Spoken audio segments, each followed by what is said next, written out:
يا أيها النبي لم تحرم ما أحل الله لك تبتغي مرضات أزواجك والله غفور رحيم قد فرض الله لكم تحلة أيمانكم والله مولاكم وهو العليم الحكيم وإذ أسر النبي إلى بعض أزواجه حديثا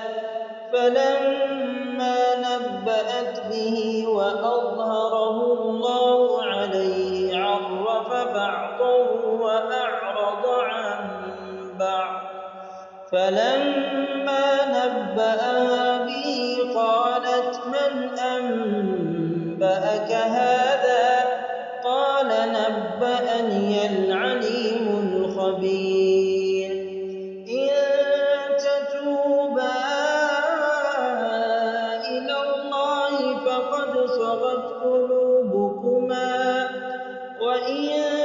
تظاهرا عليه فإن الله هو مولاه وجبريل وصالح المؤمنين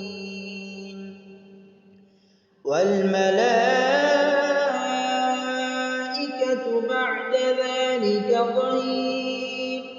عسى ربه إن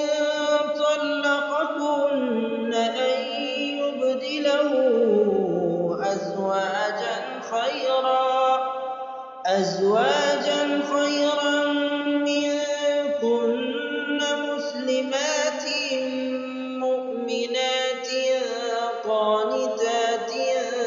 تائبات عابدات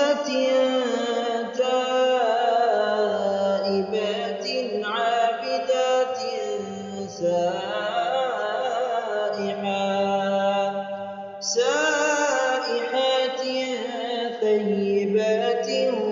وأبكارا يا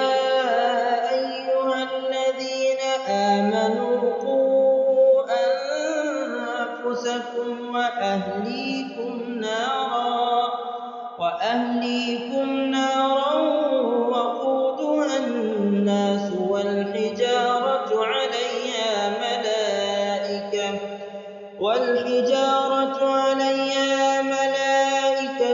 غلاظ شداد لا يعصون الله ما أمرهم ويفعلون ما يؤمرون يا أيها الذين كفروا لا تعتذروا اليوم إنما تجزون ما كنتم تعملون يا أيها الذين آمنوا توبوا إلى الله توبة نصوحا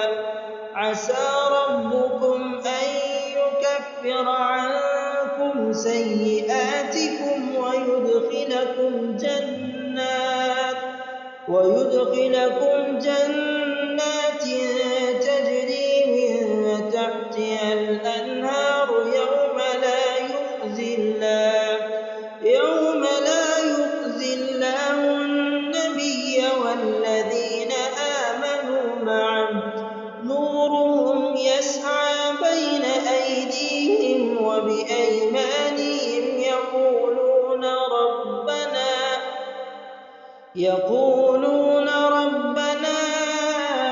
أتمم لنا نورنا واغفر لنا إنك على كل شيء قدير يا أيها النبي جاهد الكفار والمنافقين واغلظ عليهم ومأواهم جهنم وبئس المصير ضرب الله مثلا للذين كفروا امرأة نوح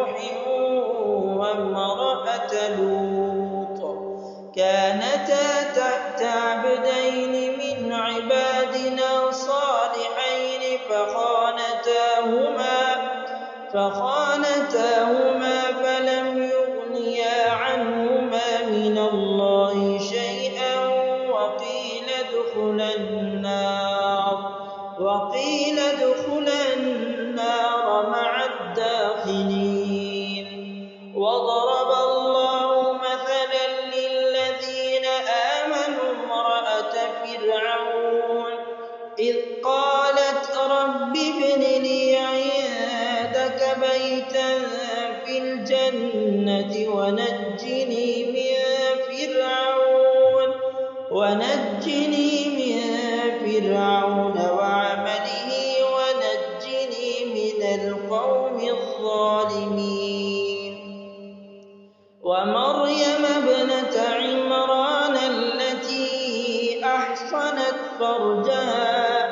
فنفخنا فيه من روحنا وصدقت بكلمات ربها وكتبه وكانت من